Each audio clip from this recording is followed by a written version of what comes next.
Good afternoon, everyone, and welcome to another important conversation on What's Your Story Africa. Today, we engage one of the biggest national conversations currently shaping Kenya. That's the Finance Bill 2026 and its real economic impact on citizens, businesses, young people, and the future of the country. And I'm truly delighted to be joined by Anthony Mwangi, a respected policy, governance, and strategy expert whose work over the years has centered around leadership, economic transformation systems, thinking, and national development conversations. Anthony brings a rare ability to simplify complex issues and connect them to the everyday realities of ordinary Kenyans, entrepreneurs, and institutions. This conversation is not just about taxes. It's about the direction of Kenya's economy, the opportunities we may be creating or missing, and the pressures many Kenyans are facing, and the broader questions around growth, innovation, and national priorities. Thank you so much for joining us, and please share this live podcast widely and let us know where you're tuning in from. Anthony, you're most welcome to What's Your Story Africa Live. Thank you, Catherine. Good to have me. Well, I'm glad you're here. So we just get right into it. Kenya's Finance Bill 2026. So first of all, tell us what's in that bill and what are the good things in it for us? Thank you, Catherine. And I think it's important to let people know that this bill, which happens every year, is part of what is called a fiscal policy instrument. There are two key important policy instruments that the government use to stabilize the economy, to create sustainable growth. And that is, number one is fiscal policy with an F, and then there's monetary policy. So fiscal policy basically deals with the government expenditure and also taxes. Okay, that's why the finance bill deals with the revenue. Where is the government going to get the revenue to finance the budget, what we call the budget? But budget has two sides. There's expenditure budget and there's revenue budget. So finance bill just really looks at the revenue side of that, the revenue side of government income, if you can call it income. But that they call it taxes. And then there is monetary policy, the control of money in the economy. So those two bills are the largest, or they are the backbone of economic management, and today we'll be focusing mostly on the finance bill and the impact thereof of that. So this bill is it's incremental because it doesn't change. It does not amend the entire bill of, for instance, Finance Bill 2025. Okay, so that remains. There is another bill of 2024. Some aspects of that remains as they are. 2023, unless they are amended. So it's a very complex way of having an economic policy, because you only see what has been amended. Okay, so if you look at it broadly, it has looked at number one, definitions. What does, for instance, and it's quite interesting, because they have looked at the challenges, for instance, they have had over period. For instance, last year or the years before, there was a challenge with the definition of royalties. Should you charge? So, for instance, if you use Visa or MasterCard, and MasterCard charges the bank for using that, are those royalties, or those are the cost of processing, or processing, what they call processing fees? So I think the APSA went to the court with KRA, and they went all the way to the Supreme Court. KRA lost. So to cure that, they come and expand the definition because they failed at how to define royalty. So they come and broaden the definition so that then they can still crawl back on what they wanted to tax the previous years. Then there is, of course, the income tax as a huge tariff, with different tariff heads. their levies and duties, and then their compliance timelines. So it looks like quite a shallow bill, if you ask me. Very few items. But again, what you've seen over time now, and especially now from 2023, I call it bells and whistles, also with smokes and mirrors. Bells and whistles because there are a number of decoys that are thrown into the bill to stimulate conversations. For instance, they throw in mitumba. 2024, they threw in tax on bread. That becomes the main subject of conversation. And the reason, I would imagine the reason they do that is to distract citizens and distract people, so that you're kept discussing bells and whistles, by the real issues are forgotten, because people, analysts, will tend to go for these obvious issues. M-Pesa is being taxed, betting and mitumba and all that. And then after the what is going on in by the parliamentary committee, receiving proposals from different interest groups and citizens, once those interests are, and people will go there and say, how can you tax the poor? How do you tax mitumba? What are people going to wear? And then they say, oh, we are listening government, so we have removed them. Okay. So it's a very a clever trick that is used over time, And then there are some of them, I call them smoke and mirrors, because some of them are clearly deceptive. For instance, when you say we are taxing, wallets for betting wallets, and this money goes to building, sports stadiums and all that. But it's really it's a way of collecting more taxes. All these terminologies that are used, levies, tax exempt, tax, all of them is just one thing, is collecting more and more. Okay. And I'm not saying that collecting more is bad, because we have a huge appetite. We have a huge expenditure budget, driven by the monies that are going to repayment of loans. And don't forget, when we talk about loans, almost 70% of those loans are actually domestic. So money that is going back to pay the people who have invested, the banks, the big, investment houses. And only maybe 30% is foreign. Yeah. So when I look at it, I looked at it. It is for me, it is underwhelming, and especially looking at where we are economic-wise. I would have expected to see a thorough, thought out policy, for instance. And I looked at it and I said, well, let me look at this bill and see whether it meets what I call my criteria for theory of progress. Okay. Does it, what are these provisions in this bill that talk about increasing productivity in the economy? Okay, that's one.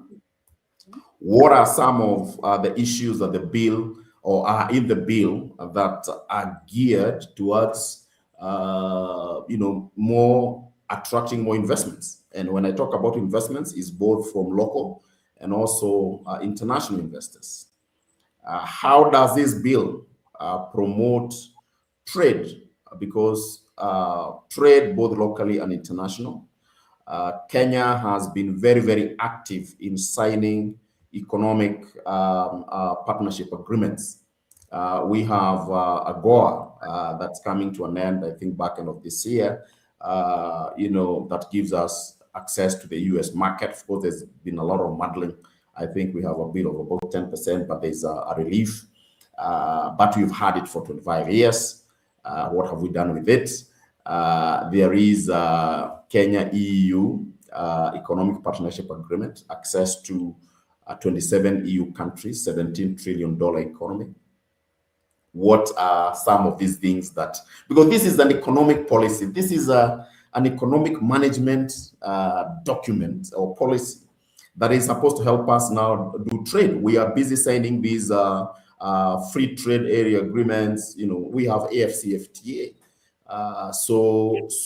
And then how does this bill also, what are some of these provisions that are geared at the creation of jobs? Because one of the biggest challenge that we have is that economy is not creating jobs. Right? If you look at KNBS report, talked about creating, tens of thousands, I think 30 against or vis-a-vis over 800 informal jobs. Is even that number believable? 800 informal jobs. How did you get to that? They're not paying payee.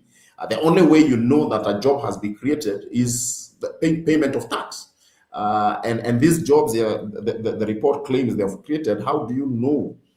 These are the jobs on the, people are latching onto. These are survival jobs. They're not sustainable. If someone is on the donda or stage, is that a job? Can you call that really a job? Yes, it is, because they don't have anything else to do. So majority of those are the kind of jobs that the economy says that is creating.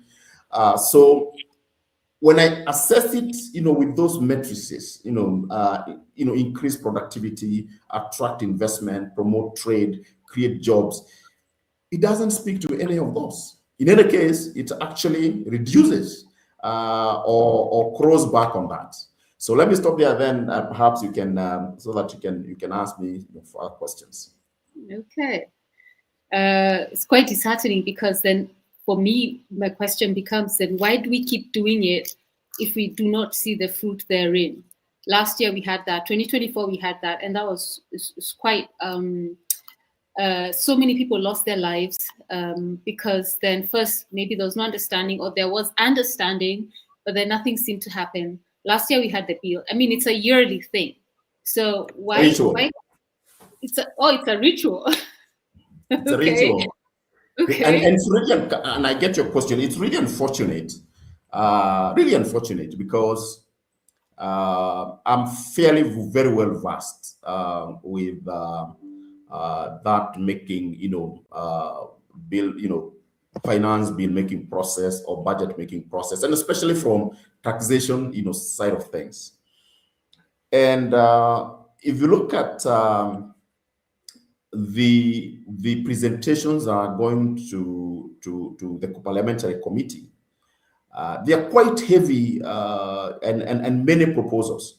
But even before these interest groups appear before the finance committee, the budget making process starts immediately after this one is passed. For instance, this gets passed and it becomes operational in July. In August, certain interest groups like businesses, they start engaging National Treasury, and they start engaging the aligned ministries to say, look, we gave you 800 pages worth of proposals, how you can actually grow the economy so that you can get more money, and you uplifted none.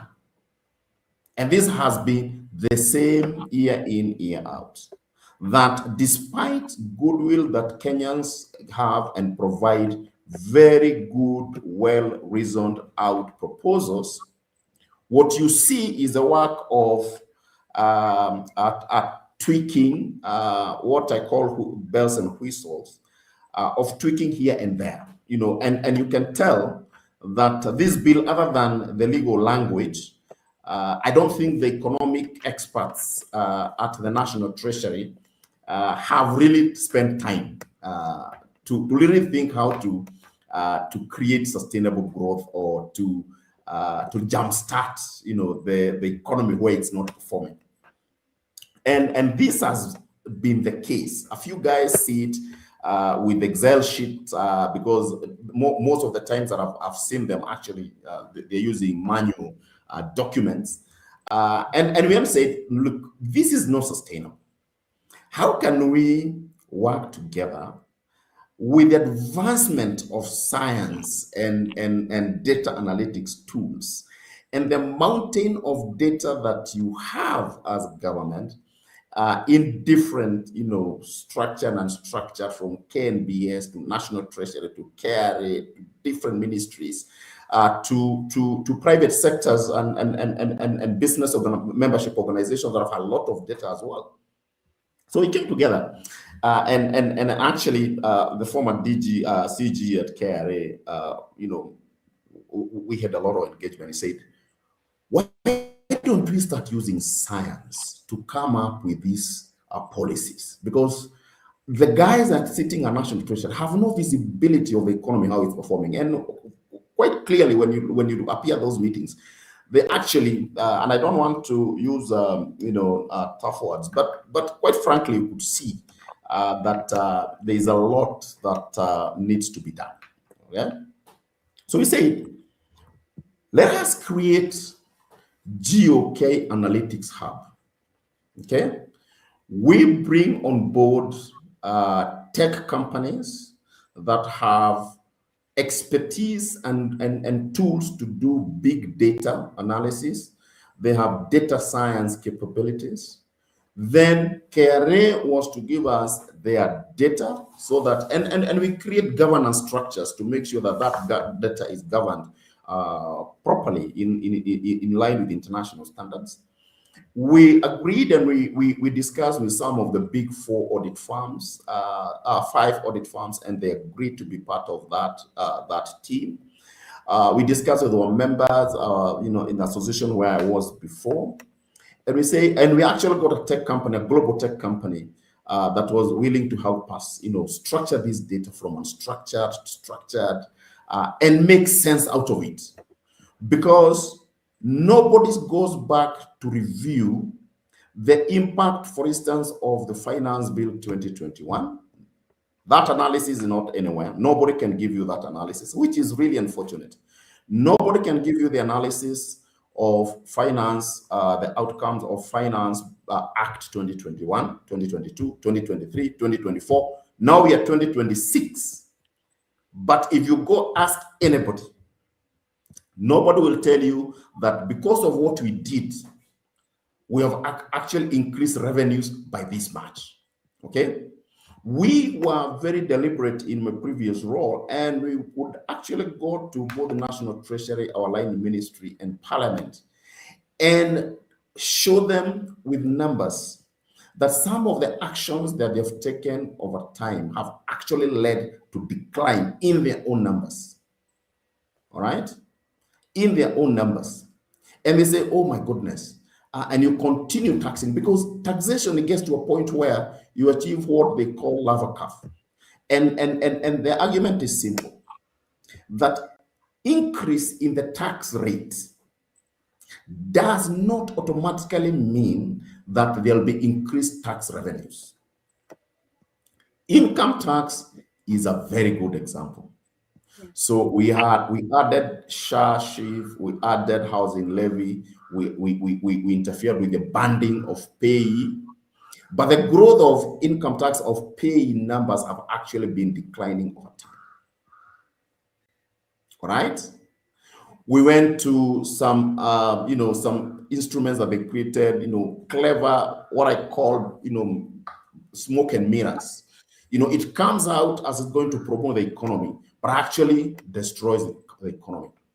What they call export promotion levies messed up sectors that were exporting. They started importing sectors like paper, for packaging paper, because someone has claimed that they do that paper locally for food grade paper. Nobody does that paper in Africa. And you can see the influence of economic players or business entities into the whole of that framework. Those are what I call, I call smoke and mirrors, because they are deceptive in nature. So I think I've gone on and on. It's good to give you an opportunity. But so I think that there is an opportunity for us to do better. And I regret, because we were unable to push that project all the way to the end, because of course it requires a lot of heavy lifting. But help is there. The National Treasury has no capability at the moment, as they are set up now, to set up a modern data analytics team or hub. And if they don't work with the private sector players who have the capability, we'll just be doing this work of bells and whistles. And bells and whistles means that you're just touching on small items that actually don't give you any increment. That's why the government revenues, it's only a very incremental, with very small numbers, instead of really changing. And maybe we'll just go to specific examples, like for instance electric mobility and all that, and then you can see how that could have had a very different outcome with your deep expertise, if provided. I think National Treasury requires a lot of help. Wow. Okay. So I want us to go sector by sector. And what I have in mind is, yes, you've spoken about electric mobility. We'll come to that. But let's start with manufacturing and then SMEs. Of course, most Kenyans are in that, not even MSMEs. So how are those particular industries affected? What are the gains or the pains in the finance bill for those particular sectors? So if you check at MSME sector, MSME is quite huge. 90% of businesses are MSMEs. 90% of employment, or 83% thereabout, is coming from MSMEs. Unfortunately, MSMEs, if when you look at it from that global point of view, you miss important lessons therein. Because when you look at MSME, is micro, small, medium enterprises.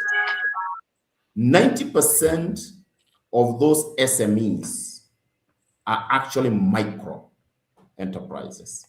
These are enterprises employing 1 to 5 people. The mortality rate is as high as it can be. Many of them, 90%, die within 5 years. So they are not sustainable. And then whatever is remaining, that is a 10% that is remaining, are small enterprises that employ up to 10 people. Okay. So the mediums are actually extremely minimal in that category. So if you look at that structure, and then you look at the study that was done, there is no mobility from micro to small. Actually, what happens is that they die. Okay? There is no mobility or minimum mobility between small and medium. What are some of these things that make these micro enterprises die? One, of course, our market is very unstructured, but that is not really the reason. The reason is that, number one, it's very, very difficult to get funding for these micro enterprises. And then, of course, there's a lot of drag with regards to some of the things that have been put on the Finance Bill and Finance Act, in perpetuity. So the tax management procedures within or what has been put by KRA does not work for MSMEs at all, because you require a tax expert and you're operating a kiosk.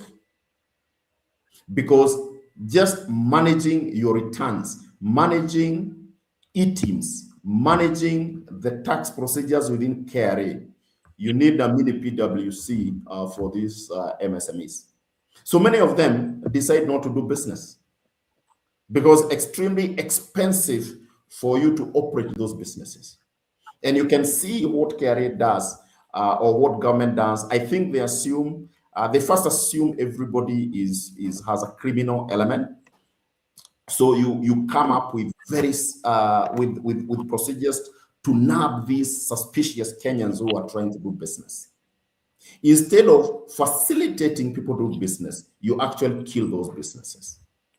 And there are many people today, including employment now, there are many people who are now opting. You get a job, but you opt to say, look, I don't want to work on payroll. Can I be a consultant? Because the taxation regime is not helping. It is only looking at one side, collect more money. And the narrative that is there everywhere is that we have debts to pay. But you can't kill the goose that lays a golden egg. That is what happens with the Kenya taxation regime, year in, year out. And we sat with the government at senior levels, and they said, look, when Kenya Kwanza came in, and at that time we looked at the better model, the plan. We looked at our strategies and said, let us merge these two so that then we see how do we support the plan. And we went sector by sector by sector, and we said, if we work together, we don't need anything. We just need to work together to streamline the policy environment. We are going to create 1 million jobs within 5 years. All right? Unfortunately, they never took on board, so no wonder we are where we are.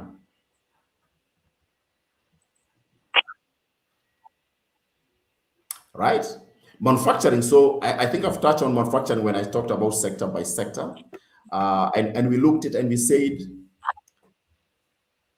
and by the way, it was quite an interesting engagement, because we were first the second entity to meet government at the highest level. So and we said, sometimes business will be accused of complaining, all these taxes are high, or the roads, or the airport, the ports. We said, let us take a very optimistic view that this government is new. Let us take a very proactive approach, a very optimistic posture, and say that if we are granted what we need, what we've been asking for many years, what do we see as out of the possible, sector by sector, in some cases, subsectors, and very specific. For instance, we looked at edible oil, sector, subsector. We looked at milk, we looked at meat, we looked at different crops, we looked at maize, we looked at rice, we looked at, and we went and presented, and I remember I was presenting that proposal, and we went step by step, saying, if we do this, we're going to create 200,000 jobs here. If we streamline leather, we're going to create 75,000, 100,000 jobs. And this is how we're going to do it. And actually, these are the numbers. We brought in the players who do the actual jobs. We brought in the exporters, if you're talking about the height, or we're talking about the wet blue, and said, I want to produce the shoes from Kenya.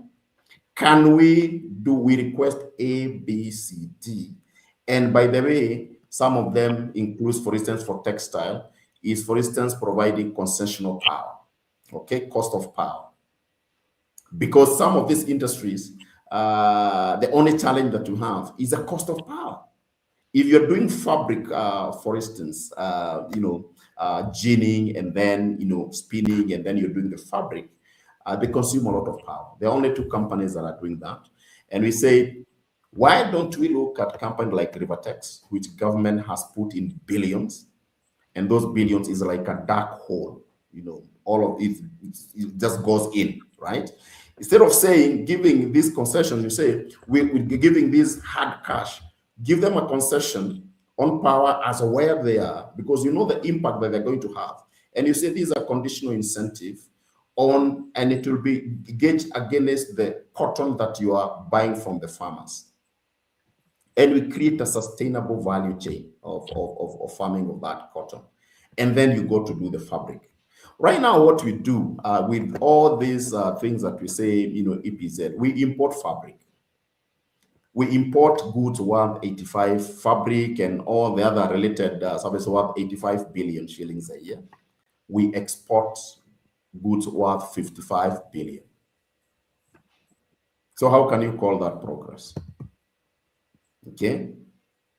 So there are so many things that the government could do, and the ideas are on the table. Is only that the way government is structured. You have guys who have been sitting on one desk for ages. I mean, it's extremely difficult for you to have a change of mind, a change of strategy for someone who has been there, for decades. And say we have seen this movie before. So we remain where, and that's why we don't make progress. This was an opportunity. This is always an opportunity for government to look back and say, these are the policies that we put in last year. What is the impact? From real data, from real trends of how much do we collect, how much do we promote this sector? If it is trade, it's very easy to track how we have grown the trade. All these economic policies that we are opening up, US, EU, China, AFCFTA, everybody talks about tea and coffee. Everybody talks about macadamia and avocado. I mean, surely, is that all we can do in Kenya? Catherine? No. I mean, I'm just shaking my head. I'm like, absolutely not. There's so much to give, and we have so much actually. Just there's a lot, and I want to actually segue to, you started to give examples from the year 2021, but then I would have to ask, did it work before? Which administration had it working? And at what point did we lose that? No, okay. This is not something that has started now, so I don't want to create that impression that this has worked now. However, the Kibaki government was there, and one of the things that the Kibaki regime was doing very, very effectively is consultations with economic players, okay? Extensive consultations and listening to what the economic players are doing.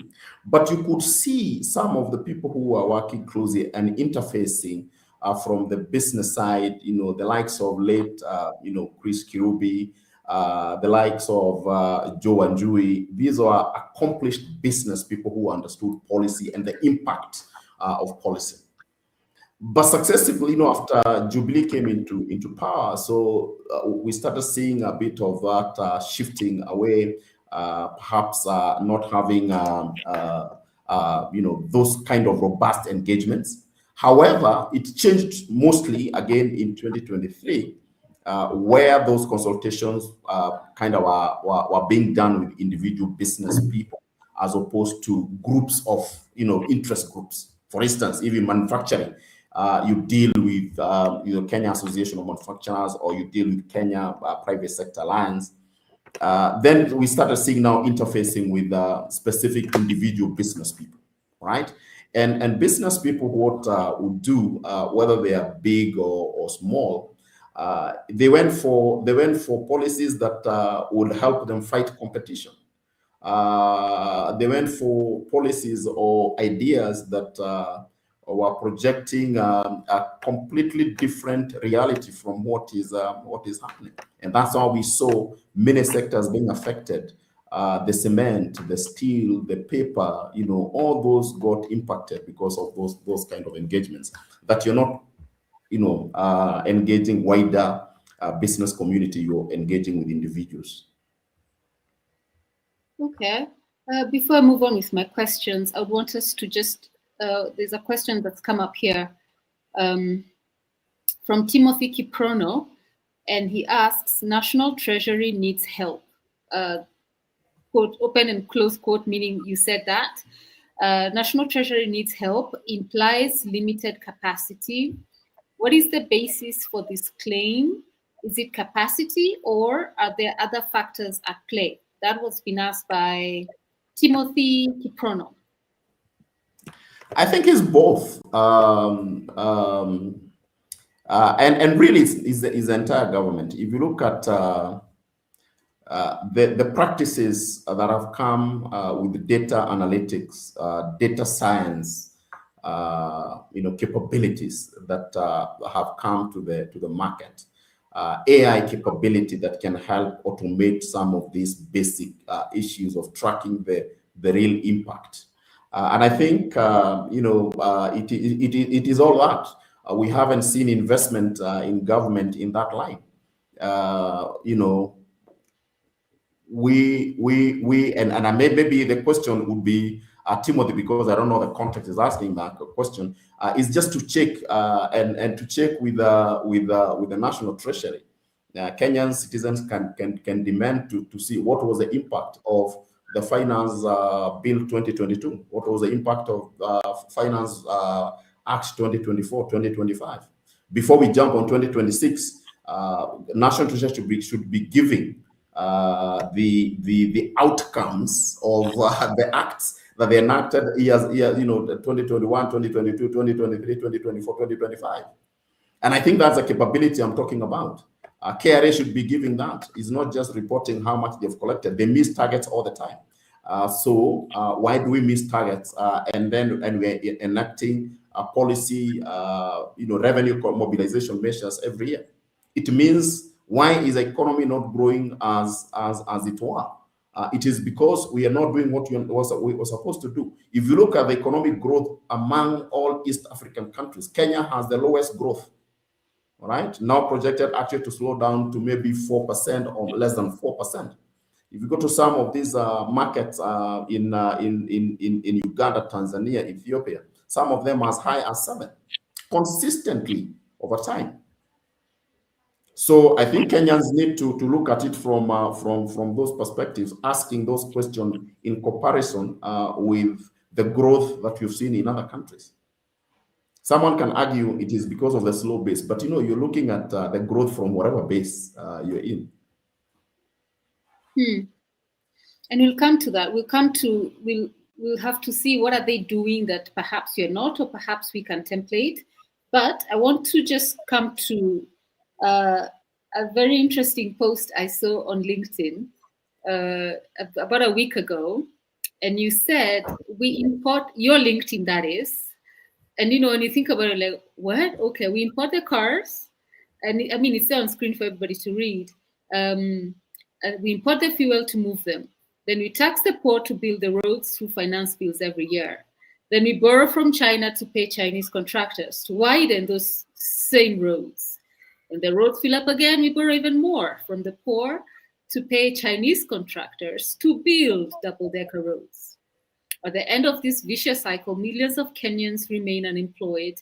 The money that could have been built, could have built factories, equipped schools, and built hospitals is instead sent to Tokyo, Riyadh, Dubai, and Beijing. Then we call this development. Now, this was the part that got me.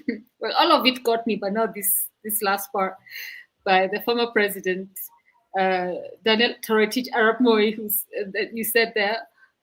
I don't even have his voice, but Mwafrika kona shida. So yeah, Mwafrika is in trouble because look at the amount of money that we have spent there, and let's discount. Okay, let's say all that is $8 billion, right? What we have used to import vehicles. Every year, what you're using every year to import fuel, we are now in a very active conversation about fuel, which we don't produce. And you ask people, what do we do with this fuel? Is just to take us to work and feel as if we are developing. And you divide that by 2, okay? Let's divide by that 2 and say, okay, 50% is for commercial purposes, so there is economic value. Okay, there is economic value when you import diesel, when you import matatu, or maybe build matatus, but you import the engines. There is economic value when you import trucks because they are carrying raw materials, into factory, out of factory. But $4 billion, if you look at it, is luxury, as it were, But there are only a few of us who drive these cars, and you can see Mombasa Road fills up. It's jam packed every day. So we come and build, ask Chinese to come and build their own. That's a Chinese road. That expressway is actually a Chinese road because they own it, right? It's theirs for the next 30 years or so. But if you look at it, if you go to developed cities, you go to Frankfurt, you go to Berlin, you go to other cities, and I'm not saying that you can cut and paste, but where should we be putting our money? Shouldn't we be putting our money to do right? To do the light rail. Okay.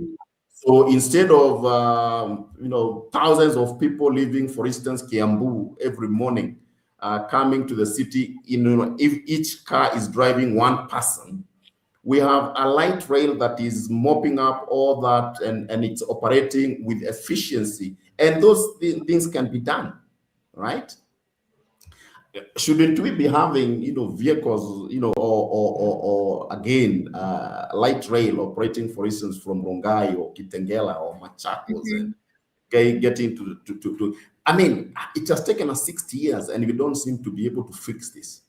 So the question is, how sustainable is this issue of importing vehicles and building and widening the roads gonna take us? How far are we going to go?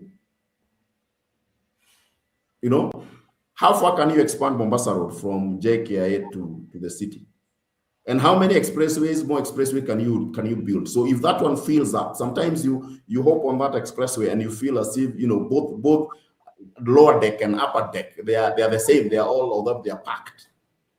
And it has happened in India, in some cities in India, where you do a double-decker road today and it fills up, it jams, immediately. So it's not sustainable. We cannot continue importing cars and importing fuel. It's not sustainable, right?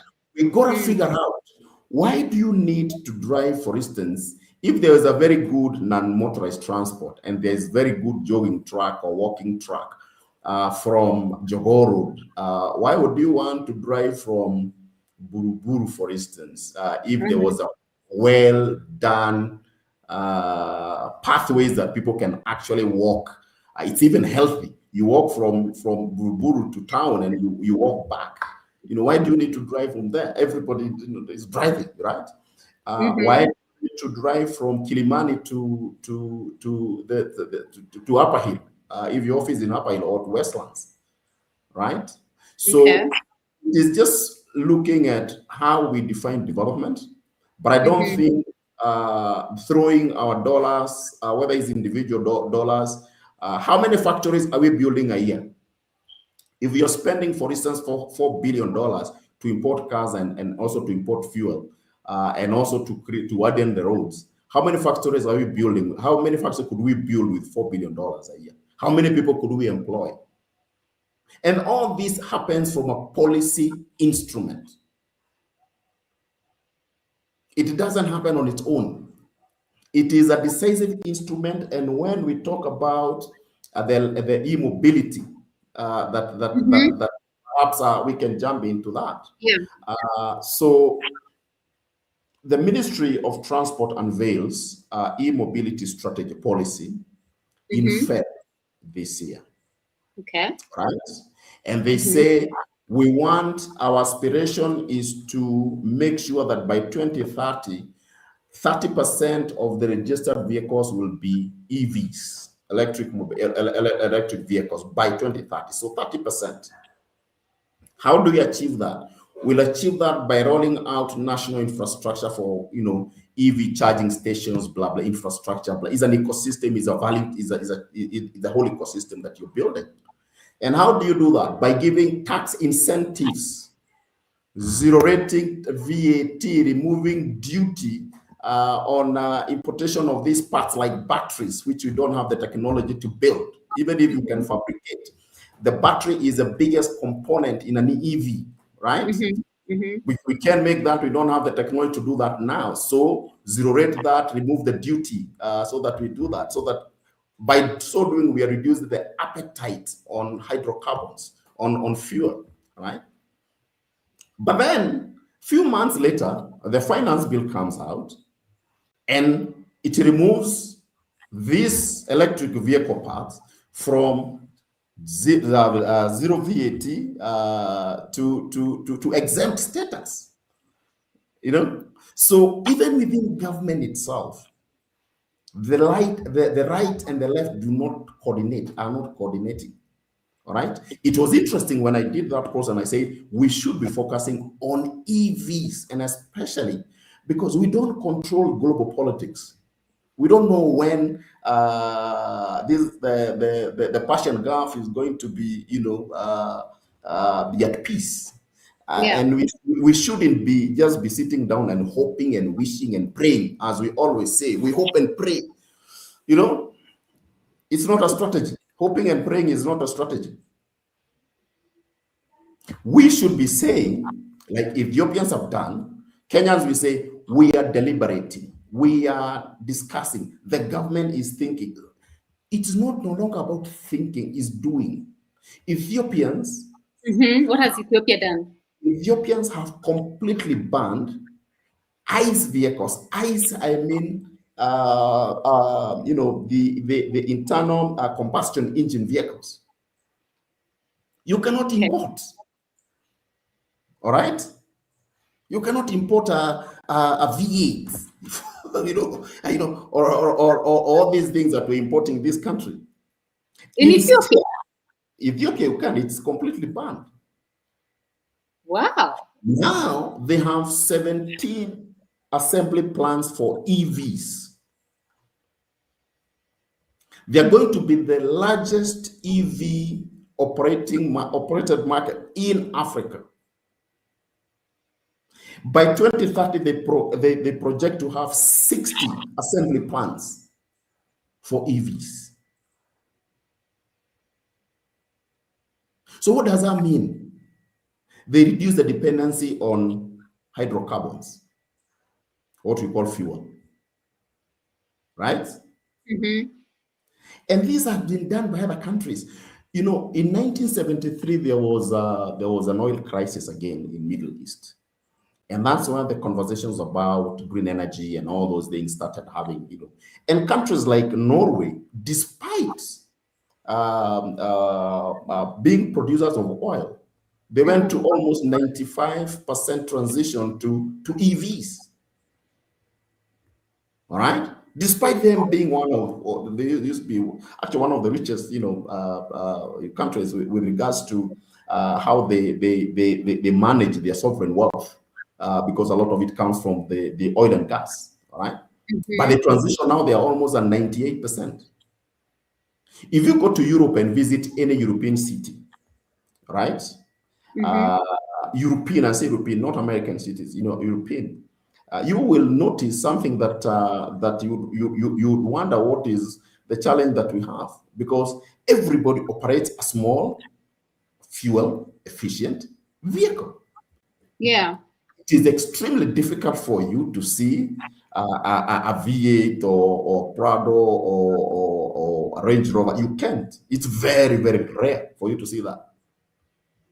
Okay? But come to to Kenya, you'd think that, we are all rich because we are driving all the SUVs. We are like the Saudis who drive a majority of SUVs because they have the oil, We don't. So Ethiopia acted by banning ICE vehicles and pushing hard on EVs.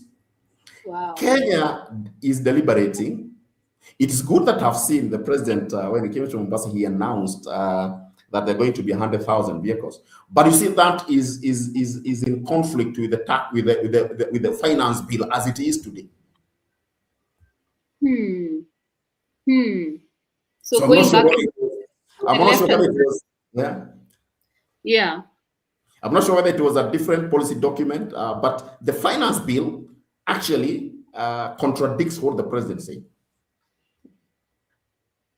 Anthony, who puts this finance bill together? Generally, there's a committee at the national domicile at the National Treasury, And of course, they get input from like different ministries, from private entities. But when you look at the bill doesn't have a lot of other ministry. This is just tax procedures. This is like the bill was written by KRA on how to get more money. There is zero input. If you look at it, there is zero input from other ministries. I can't see anything. I've heard Parliament is going to go to 15 counties to just look at and engage wananchi on the bill. I don't know what they're going to engage them on. It doesn't touch on agriculture. It doesn't help to increase agricultural productivity. Majority of the people are small scale farmers. What are we going to engage the wananchi on? Moving list from zero rated VAT to exempt status, which is basically it comes out as a classification, reclassification, but basically it is getting more money. It's just running away from the obligation, and you take people on board those as costs. Animal feeds, the input to animal feeds. We have a huge crisis in animal feeds and this sector that is very important for our agriculture, which I think is 40% of the agri space. Animals, be it milk, be it meat, be it all manner of animals. But animal feeds, instead of making it competitive, we make it even more expensive. We're importing eggs from Uganda. Milk is coming from Uganda. We can compete from production perspective with Ugandans. They zero-rated their materials and it has been stable for years. Ours is a flip-flop. Last year it was zero-rated. Now it is going to exempt status. It's extremely difficult to manage and to operate farms, unless you're a large scale operator. But even for a large scale operator, it becomes extremely difficult. Yeah. Southern Sudan, I went to Juba and we were eating chicken from Brazil. You can imagine. Chicken has come all the way from Brazil, pass through Kenya, go to Southern Sudan. We cannot compete with them. I can assure you, we eat chicken here from Brazil. I can assure you that. In Kenya? Yeah, in Kenya. Because the unit production is very low. You can buy that chicken less than 500 shillings per kg. But your production cost here cannot allow you to do that. Yeah. And people want to 80% of the cost of rearing animals, other than those animals that walk around. Majority of Kenyans do not have space to have cows walking around. They're zero grazers. Chicken, they're intensive units. 80% of that is cost of it is feeds. And now it becomes more expensive. I just closed my pig farm because I can manage. The cost of feed is out of this world, unless you start running around in restaurant giving them waste food, which is bad food. Yeah. So people are closing down chicken farm, pig farms. Why would you want to produce? That's why our parents and us, we have remained where we are. They don't improve. They have a cow. They milk. They have a cow farm. They have some chickens. But they never change. So they are always in that vicious cycle. But because they have nothing else to do, I remember, this is maybe a funny story. So I went, went to see my mom, and the cows were making noise. And I said, if these cows, because I know they have a coded language, they discuss among themselves in a language we may not understand. Maybe they think we are very stupid. They think, human beings. How do you take care of us and we sometimes give you nothing? So you're saying the cows think humans are stupid? We think we are in charge of them, but they think, look at these people. They keep on feeding us. You know, and when we want feed, we just make noise and they come and bring, and you know. So who is the number between us and them? Because you don't get anything out of it. It's only it's an occupation. It's an occupation. Yeah. Mama and millions or many mothers, you know, they have to keep that cow because they have nothing else to do. Or even just for their daily consumption, right? And 70% of Kenyans they produce what they eat, so they're outside the GDP from a production point of view. So the GDP doesn't know them because they don't produce anything. They produce what they eat. And at least the president of Uganda has been very open with the realities in Africa and in Uganda, and he says as much. Yeah. So we can quote the president Yoweri Museveni. 70% of Africans operate outside GDP from production point of view. They only consume, okay, but they don't produce. So they are actually a drag to the economy. But Anthony, would you say is it our fault, or is it the circumstances or the situations around us that perhaps hinder the people from producing in that sense? I mean, the system is such that it doesn't work, and it's because of the policy. It's everything boils down to policy, and policy is what drives economies, drives the countries. Yeah. Right? If Ethiopia can take a decisive, painful, against all odds to say, we don't care about your appetite for SUVs, we don't care about your flossing, showing how well you're doing. For the sake of the economy, we are stopping the fuel guzzlers into this market. Nobody is going to put a gun on their head to move that policy. And they're doing that for the benefit of the economy at large. For us, we tend to take care mostly of the importers of those SUVs and importers of cars, because they're saying this is a business, it employs people. But what does it's like you taking 10 spoons of sugar, because sugar employs people, right? Sugar employs people in the farms. So everybody take 10 spoons of sugar every day so that we can increase the consumption, then they employ people. What does that do to you? You know, so the economy has to be looked at it from the holistic point of view. You know, look at what they've done, what the Ethiopians, and I'm using Ethiopia because it's a country that we need to look at it very carefully, because they are very, very deliberate on their decision making. Look at what they've done with the GAD, the Grand Ethiopia Renaissance Dam. Right? It has taken a decade to do that dam, but that dam is almost 3 times our installed capacity in Kenya. We are now buying almost 200 megawatts of power from Ethiopians. And by the way, the IMF, the World Bank, and all the other funders say they cannot fund it because at the instigation of Egyptians. Because Egyptians did not want that dam. Because they said, we depend on Nile, and you're going to create a challenge upstream. So you're going to block water upstream. And they completely did not want to hear all the arguments about the flow, about all that from Ethiopians.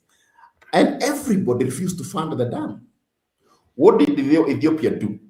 Ethiopia mobilized citizens, local and foreign. They raised $5 billion. The dam is the biggest infrastructure project in Africa. Such a generational project. Yeah. Done not by any coin borrowed from anywhere, only Ethiopians. And by the way, they were giving even in the US $50, and they have a bond, dominated in forex so that you don't lose in the exchange. There is a bond for UK pound. There's one for euro, there's one for Ethiopian birr, and they mobilized. Everybody owns that. For civil servants, they were asked to contribute an equivalent of 1 month's salary over time, but you're not giving government. It is an investment that you've put. You're going to be earning, just like the way we buy treasury bonds. Those were bonds. It's like a housing levy where it goes with the wind. You contribute, then it's gone. This one, you earn from it. So people were willingly buying those bonds to build the dam, the national pride. And they created an extremely transparent, system so that people can see now everybody in Ethiopia, including the civil servants who could create, and civil servants, they create a lot of problems for projects. But now they own the project. So you cannot be cutting your own feet. You actually support. If there's a regulatory something that needs to be done, your salary is there, you facilitate it. Yeah. All right. So why do we struggle to do some of these small things like JKIA and other smaller projects here that we have to bring? For instance, the expressway, you have to bring PPP. Understand the concept of PPP very well. But the PPP, when you hear about PPP, look at someone putting their money and doing the work that government is supposed to do, or we as Kenyans, because government is us, what we are supposed to do. We did not need to bring Chinese to own a road. And I have nothing wrong with Chinese is a foreign investment, but these are things that we could do if they are structured properly. Yeah. If you look at the amount of the money Kenyans have put on Binance and all these crypto platforms, what can we build? Now, Ethiopians were very deliberate to build that. The industries in Ethiopia are paying 5 US cents per kilowatt hour. We are paying highs of almost 20, right? It is 4-5 times what Ethiopians are doing. So where do you think the industries, the global industries that will come to produce for the world are going to move to? They're not going to come here. Because power here is comme ci, comme ça, is extremely expensive.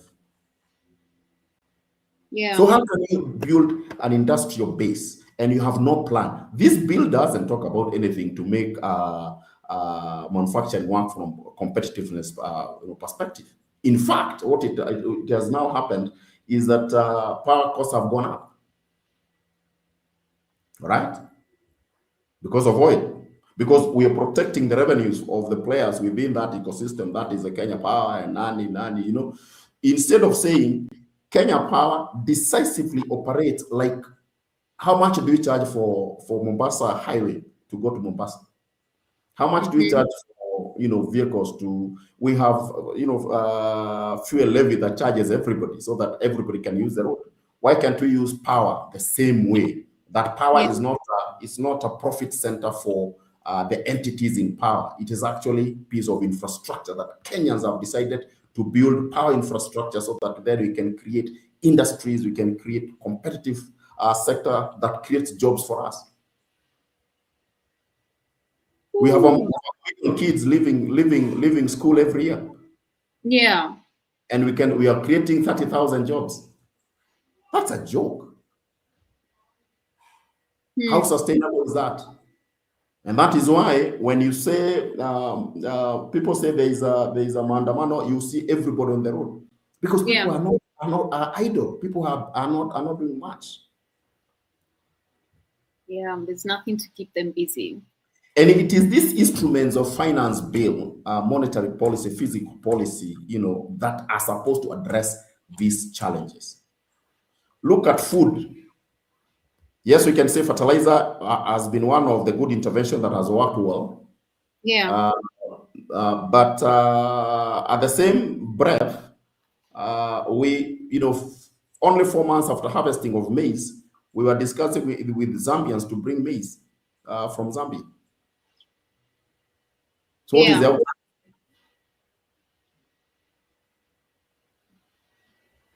Yeah. Yeah. Yeah, you actually said that. And still speaking about Ethiopia, during our last conversation, you said we also import maize from them, no? Yes, they are they are one of the largest producers of maize in the region. But it didn't happen by just by fluke. It's just organizing their markets. Okay. Yeah. First of all, they don't eat maize, so they use it for animal feeds. So they they don't? use it, the animal feeds and Kenyans, so they don't. Maize is not their staple. Okay, teff is more of their staple than maize. That's what they call the injera. Okay, but they produce a lot. They produce a lot. So in Africa, you find South Africa is leading. Then you have now Tanzania has overtaken Nigeria.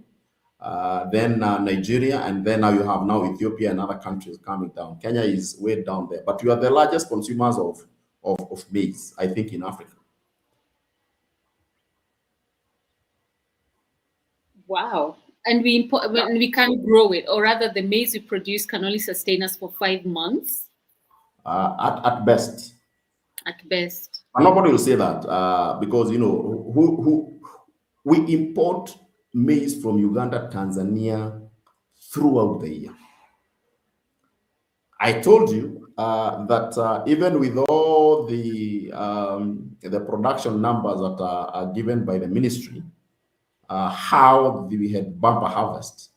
But they forget very quickly, within 4 months, the minister is negotiating with Zambians. And they announce it actually. They announce that we are negotiating for 1 million bags. And that begs a question. So where is this maize that you said you produced? Where is it? Because that happened in March. That conversation was happening in March about 1 million bags from Zambia. But we haven't in November. The earliest we harvest is August. That is South Drift, Narrow, South Drift, then Central, then North Drift. Yeah. It means 3 months after harvest, we don't have. But there's a way that we can reorganize our production, because what has happened is that the production per capita has gone down. If you tell my mother to produce maize to sell, I'll say, listen, forget about it. Because the market has been very unstructured, very informal. Farmers lose all the time. For instance, at the harvest time in December, November, farmers were selling their maize at 2,500, 2,800, 3,000. Right now, it is 45. The only problem is that this 45 we are paying to Tanzanian farmers. All right? But when we say, even at the time the government was putting the price to buy maize at 4,000, maize had gone up 4,000, so they don't have. So someone would say, oh, we have 200,000 bags at NCPB. But 200,000 bags is what a miller does in a week. Yeah. Consume 4 million bags, 90 kg bags of maize every month. Okay? At best. So that's 48 million bags a year. Right? Yeah. Obviously, government will say 70 million bags, but they say it's 50 kg bags. We don't pack our maize in 50 kg. We do it in 90. Okay.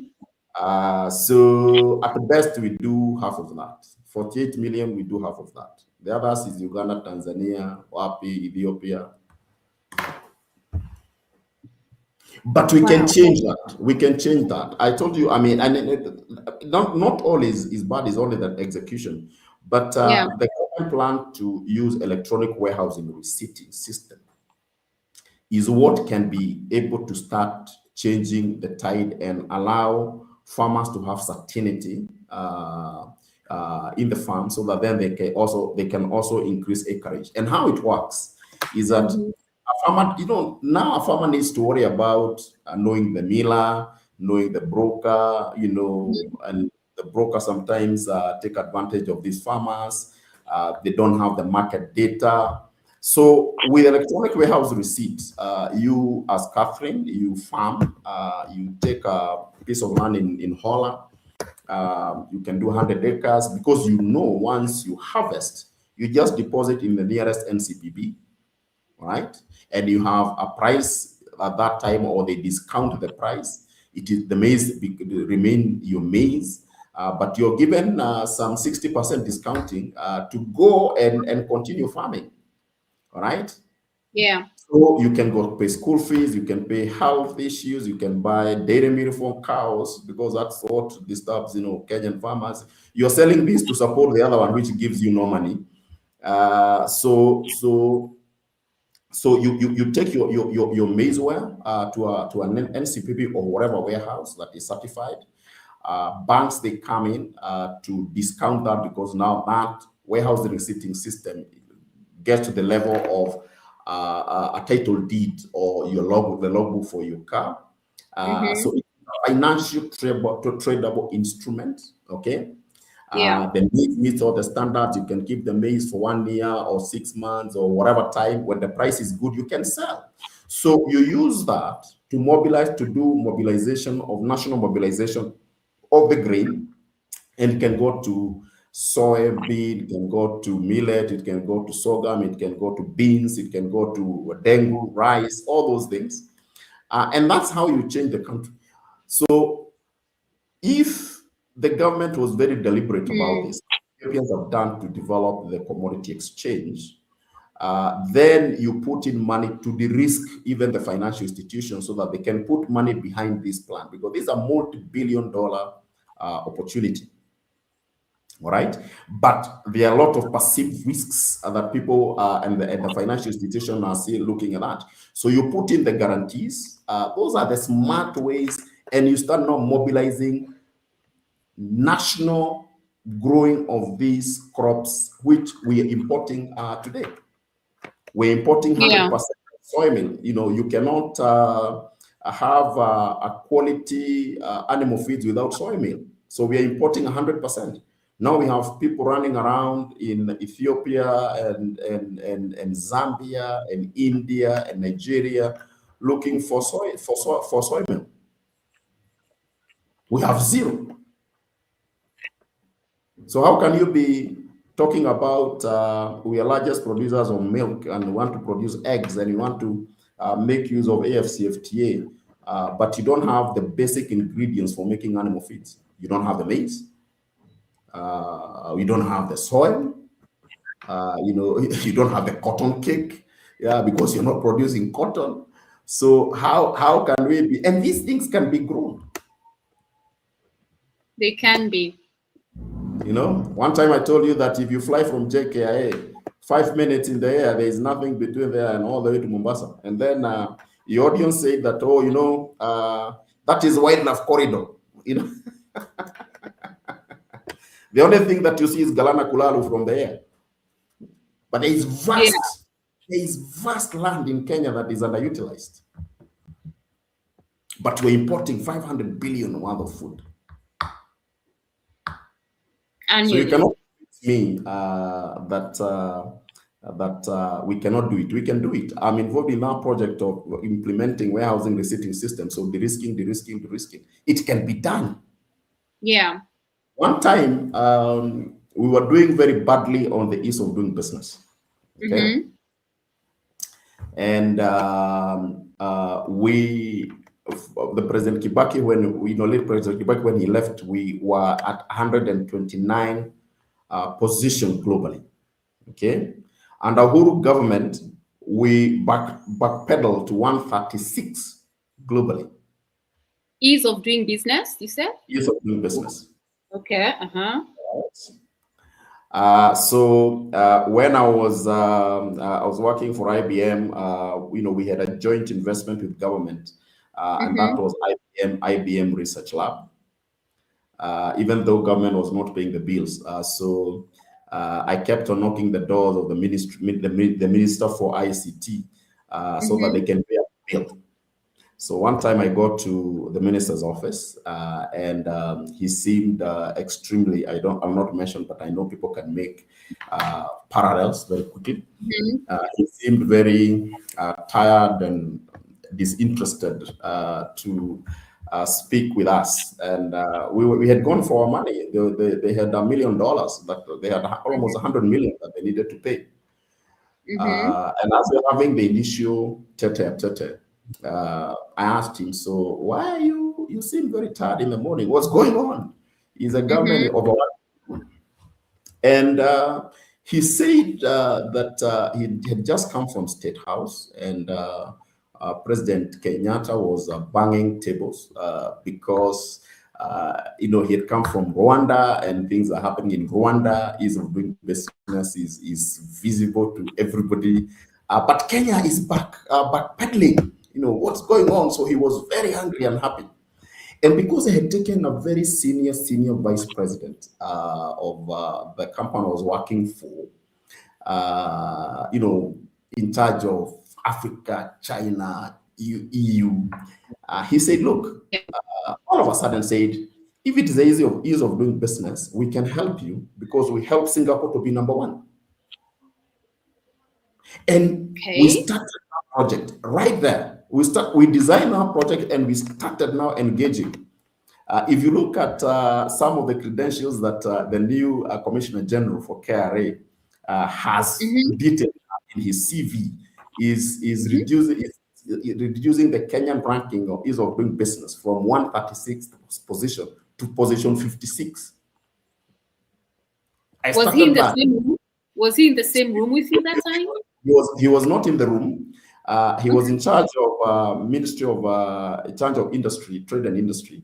So what we did is because this now became a national program, because the minister that we are seeing, a CS that we were seeing that time, now reached out to him, and for us actually to have those engagements. One of the time we waited for him in the office at the IBM Research Lab up to midnight, together with the other minister. So we said, we are not living here. And the minister said, we are not living here until you come, because you're in charge of this ease of doing business. Okay. And we started. And we started heavy lifting and designing the program. We started by calling it Kenya Engineering. And they said, no. Kenyans, when they hear about engineering, they'll say it's too hard. Let's talk about reimagining, business process. All right? And by 2019, Kenya was the most improved country 4 years in a row. All right? So these things can be done. You just need to have focus and have a team that can deliver. So what ranking are we now? What's our ranking now? After some time, the ranking was cracked by the World Bank. So they started another index, which they say that one had outdone its usefulness. So and nations, quite frankly, started knowing how to navigate the index. So they started outdoing each other, and I think some people paid some World Bank guys to be graded, to be ranked, fairly well. Okay. But Kenya, it was deliberate. All these issues you hear about business registration services, all that was because of our exercise. That you could register business within 24 hours. You could get electric connection. I don't know whether it is still happening anyway. I don't think we sustained that. Kigali is doing that though, isn't it? Rwanda is doing that. The whole registration in, I think, 48 hours. Yeah. And they were still ranking very well on ease of doing business. Rwanda was doing very well. Mauritius was doing very well. Kenya, Uganda, and Tanzania were, huku nyuma. But Kenya improved to position 56. It was actually one of the best now in Africa. Okay. So these things can be done. Yeah. Yeah. It's possible. I want us to just read one comment before we take a 2 minutes quick break. We'll still be here. People will still be sharing their comments, all your questions to Anthony Mwangi. We're discussing the Finance Bill 2026. And you can just leave your comments from whichever platform you're tuning in from, whether that's YouTube or Facebook or TikTok. Just leave all the comments because they're all coming to this platform. I want to read something from Tamiru. Hassan from Ethiopia. He says, good conversations. Nice to see that Anthony has some nice words and compliments about Ethiopia efforts in related initiatives. So we have an Ethiopian fan here, Anthony. Awesome. You're doing a good job. They are. Then we have, okay, JK asks, okay, so JK has a couple of questions, which in exactly 2 minutes we'll be back to answer them, right, Anthony? Yep. Yeah, so 2 minutes from now, we are back. Yeah. Do you want to shoot the questions when we're back, or I can be when we come back? Yeah. We shoot when we come back so that we answer that as we wind up. But we are not going off stream, so we are still on stream. We will just mute our mics, just gulp some water, and awesome. And be back in exactly 2 minutes. So, Mr. Producer behind the scenes, do the necessary.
Okay, thank you so much for your patience. What a riveting conversation on the Finance Bill 2026. That is Kenya's Finance Bill 2026. For those of you who are just tuning in, for those who've just been with us all through, we're discussing something that every year just makes majority of Kenyans very anxious and not knowing what will be in there. But if you didn't get the first half of this conversation, it's going to be up on our YouTube channel right after this. But for now, we just want to bring in Anthony Mwangi, who has been helping us just explore what are the gains, the misses in this bill. And the word that keeps just, I keep hearing Anthony say, if you can just bring you back, let me see if I can do that. Yeah, there you go. The word I keep hearing you say is you are completely underwhelmed. But we'll come there. So I want to read a couple of comments, which are actually questions. Anthony, so let's start with JK Sharma. He's posting, I think, from YouTube, yes. So he asks, what's the status of hyped aggregation parks? Was the concept stopping at storage, or is there a blueprint for value addition? For instance, any effort to introduce avocado press oil machines to MSME? Good question. On CAIPs, these are what they call county aggregation, I think industrial parks, country aggregation industrial parks. Okay. A lot of work that went into them, and I think there is a noble way of distributing manufacturing in the counties. Okay.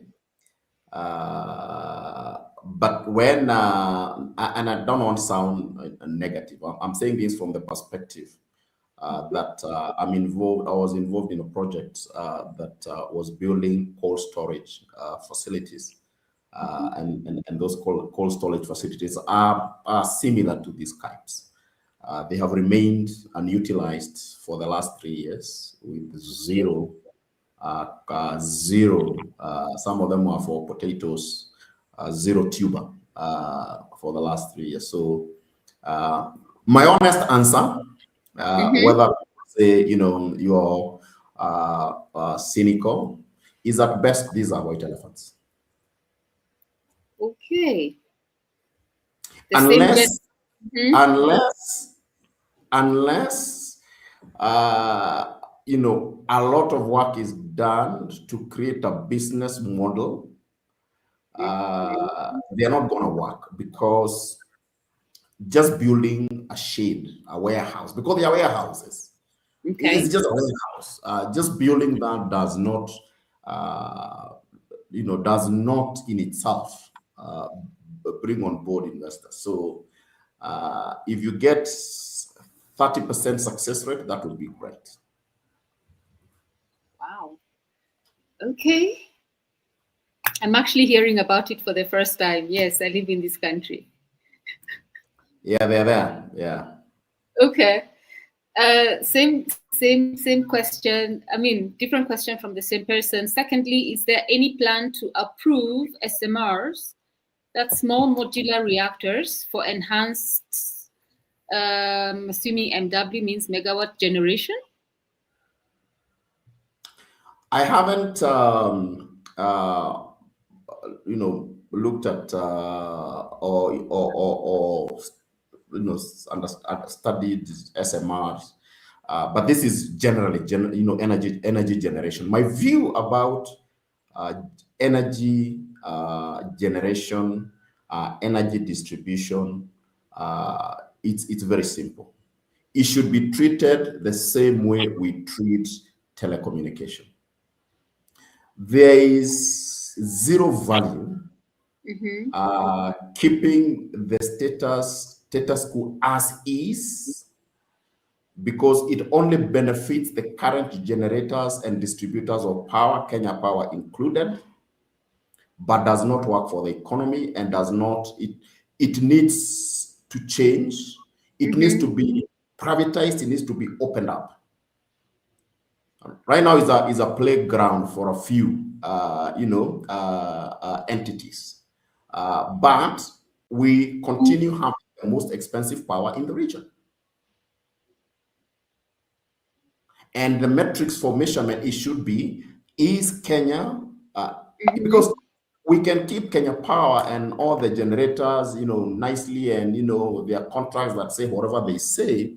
Yeah. But if we cannot build jobs because power is expensive, then what are we doing? Right?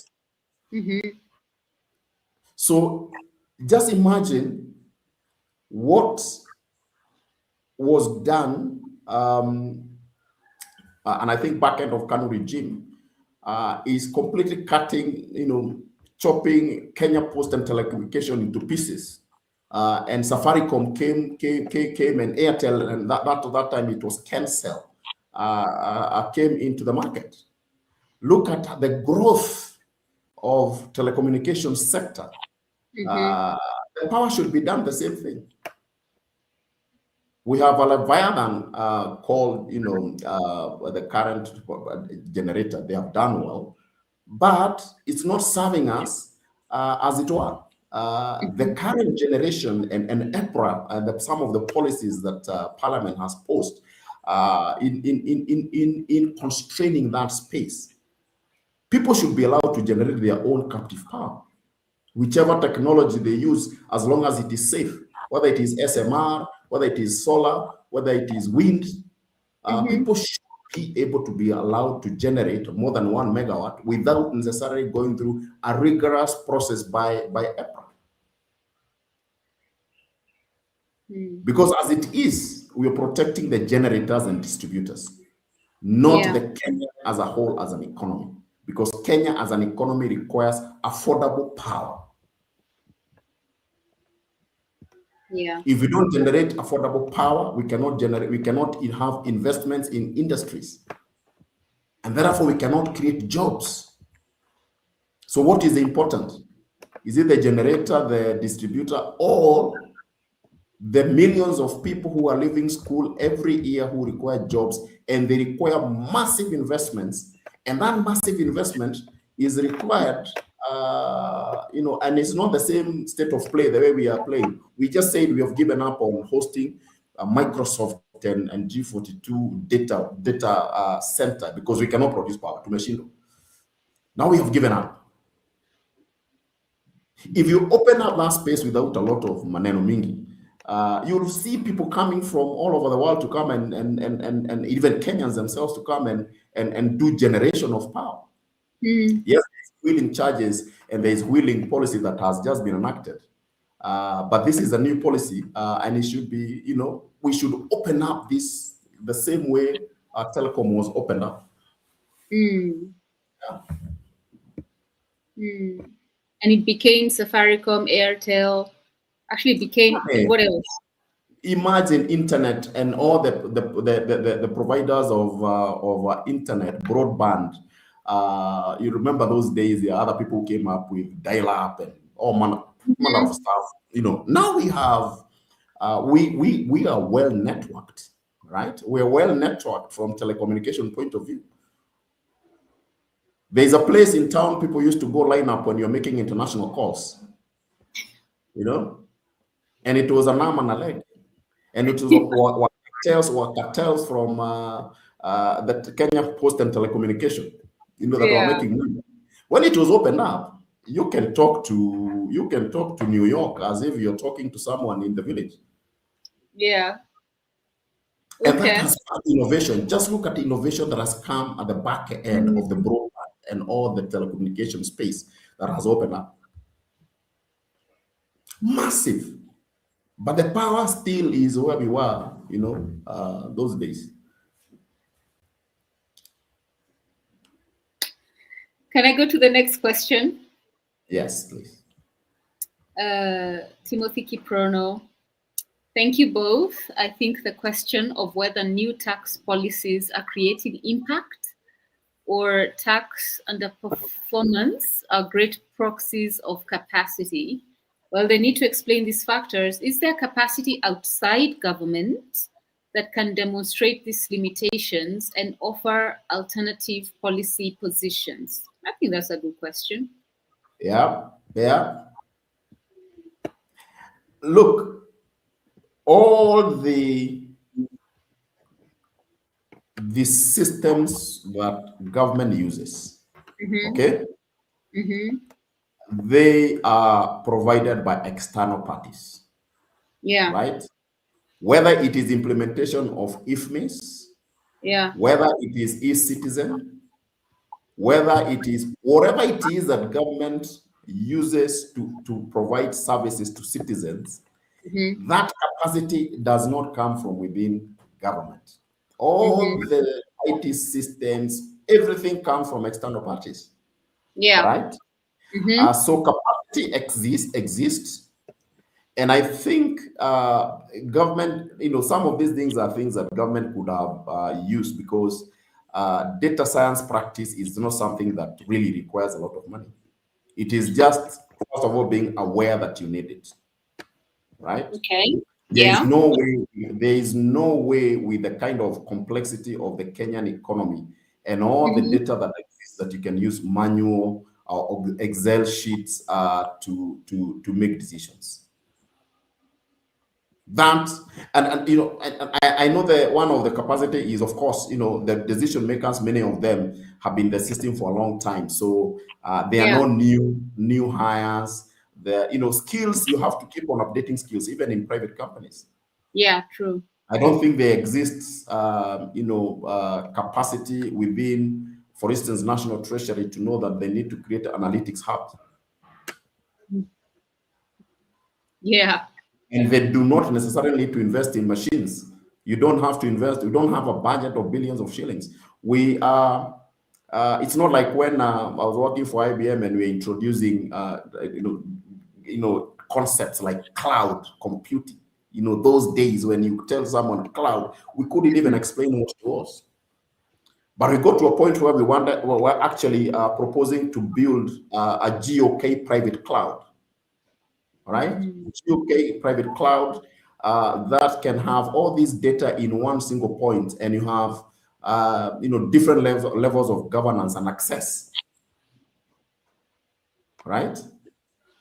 We should be able by now to know what grows where, soil type, weather information is now available everywhere.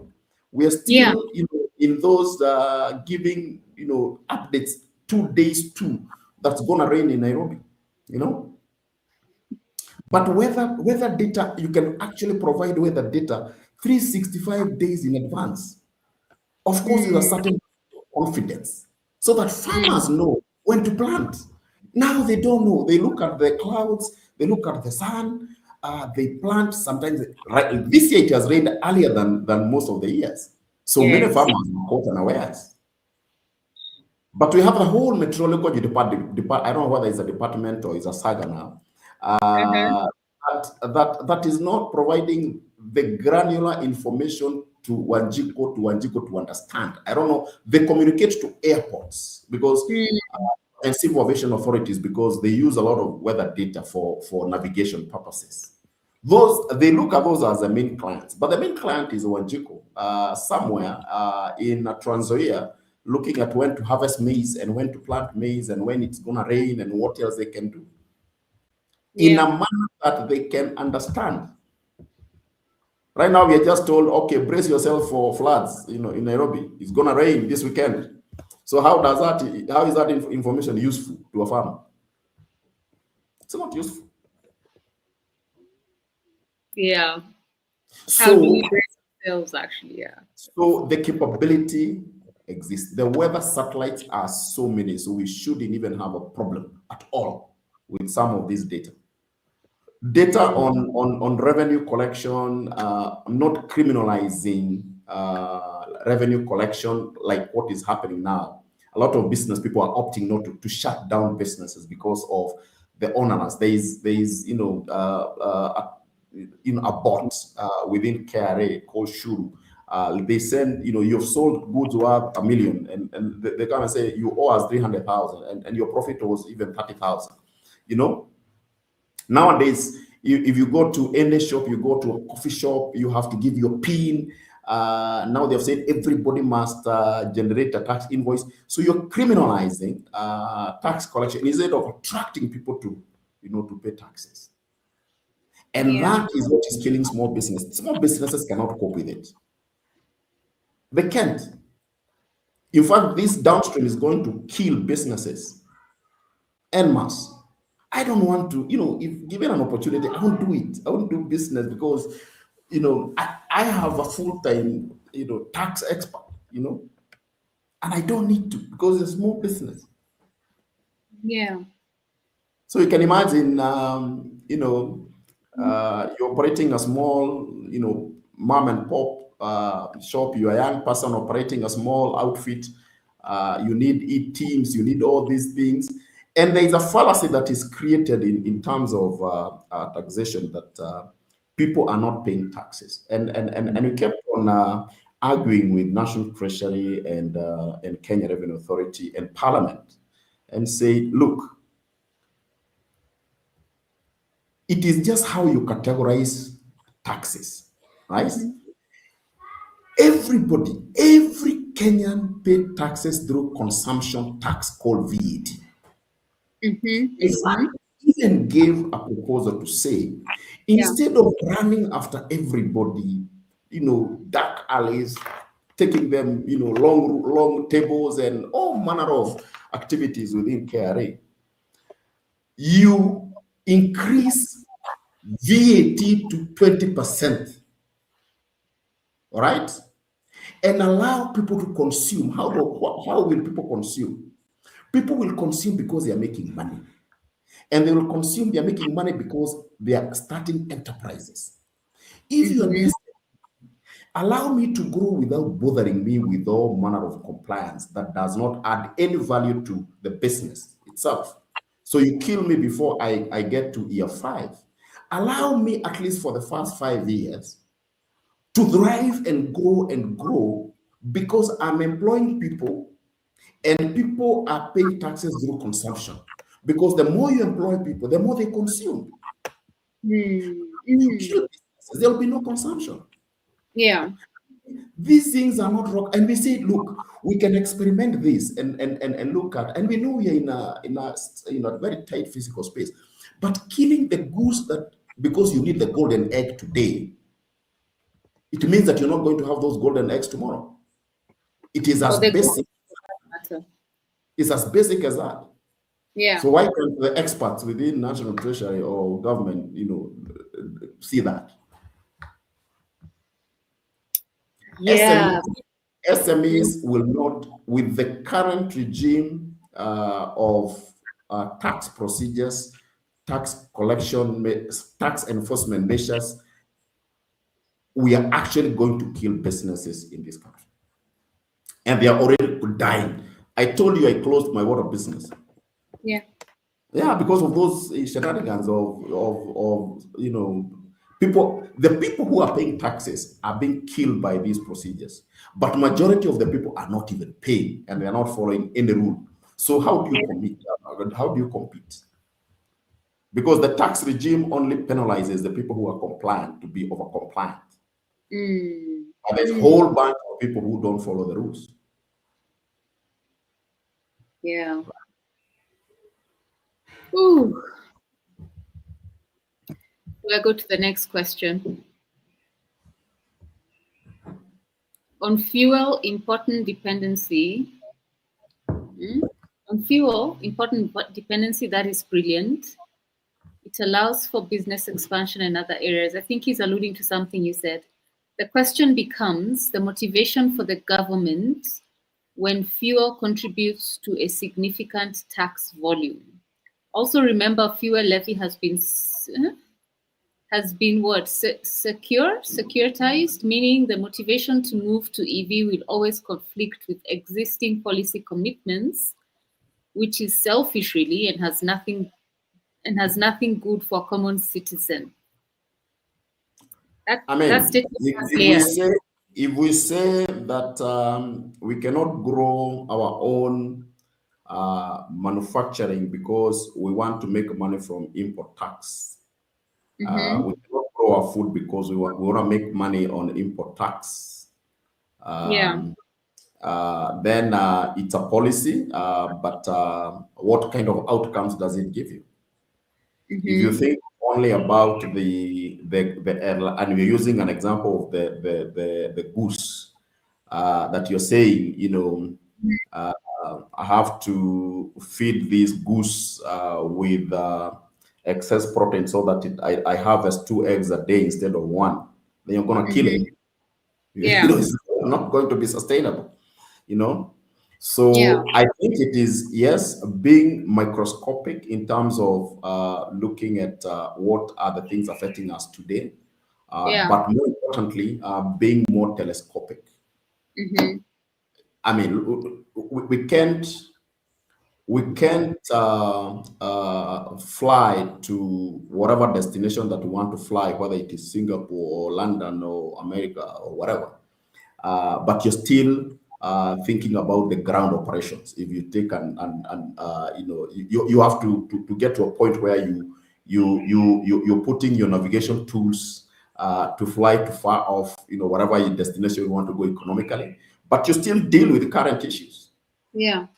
Let's cut our clothes, let's live within our means. Some of these things that you're building all over cannot themselves do not have an ROI, a sustainable ROI. So if you build a railway, but you still have the trucks on the road, then it doesn't serve the purpose. So why were we building, in the first place? But remember, it's an expensive piece of infrastructure.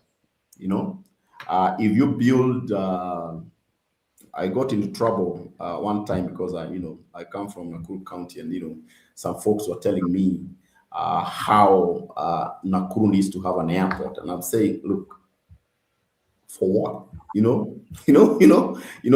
Flying from JKIA to an airport in Nakuru, and some of these things people look at them, emotionally.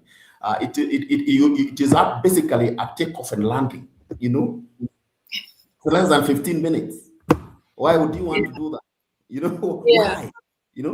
Why would you, to fly from the moment you're flying from outside the country, the moment you hit Kenyan borders to JKIA, is less than 45 minutes, So you build pieces of infrastructure that have zero ROI, you get into conundrum because you have to continue, you tighten your physical space. It's like our own personal budget. I mean, if you cannot, if the fuel is expensive and you don't have money to fuel a V8, why would you drive a V8 to work every morning if you cannot fuel it? It's as simple as that. Why is Kenya government driving a V8 and they are unable to fuel it? By providing, in fact, I was just thinking, say, we want all the roads in every village to be bitumen standard. Why would you want to do that? Why don't you just have a grader in every ward? There is one grader that operates every single day compacting road. That cannot kill us. So there are so many facts around our budgets. And we did an exercise when I was studying master's public policy at Strathmore. There's a lecturer who told us to go and analyze the auditor's reports for the last 20 years. Oh, we said, why don't you be lenient to give us 10 years? So he allowed us to do 10 years. But when we looked at those auditors' reports, there were items that were recurring every single year without missing. One, misallocation of resources. Every year there was massive misallocation of resources, of budget. Number two, misappropriation. Every single year for the 10 years that we analyzed. And then interest, right? And interest is non-surrender of interest So meaning there are folks who used to take money and maybe they don't even do what they're supposed to do and nobody knows whether they did it. Every single year. And we said, look, if successful governments, and when I say government, I don't mean, the regime. I mean, successful governments were serious and folks were serious to deal with some of those things. If the ministry has misallocated or misappropriated the budget, you don't give them until they sort out the mess. Yeah. If someone has, and we even at private sector, if you're traveling and you do not sort out your interest, through the system, you're penalized. It goes to they deduct your salary, But for government, it's willy-nilly, This year they misallocated, they misappropriated, they did not surrender the interest. Next year the same thing. The other year the same thing. You can see that there is no seriousness in dealing with those issues. So we analyzed 10 years. And then, what did your lecturer professor say? I mean, they say, look, where the problem your country has, where the problem is. How can we get to a position where the government is disputing KNBS numbers that were released the other day? This agency is within the Ministry of National Treasury and National Planning and Treasury and National Planning. But the main ministry is disputing these numbers, and arguing with them. Even with the ministry, you are explaining to us. You don't need to explain. We just need to read the document. Yeah. Yeah. So you can see there are a lot of lack of seriousness in some of these things. And that's what it is, actually. Even as you wind up, if there's one policy change, just one, if you're told, Anthony, what is the one thing we can change from a policy perspective that would immediately start to see a shift, especially in the area of cost of living, because that's very high. It's what you say. It's that LinkedIn post again. You do all of these things, the poor end up doing this, and then we end up not having jobs. So if Anthony was asked today, what's the one policy shift that needs to change that would have us see the biggest difference immediately? I think you're asking me for a silver bullet, but I would go for a silver gun. So a silver gun has many silver bullets, right? Okay. And that would be accountability. Accountability. Number one, accountability. 2, accountability. 3, accountability. Yes.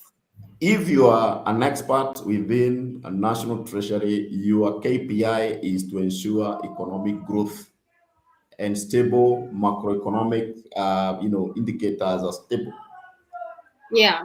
If you don't deliver, then what are you doing there?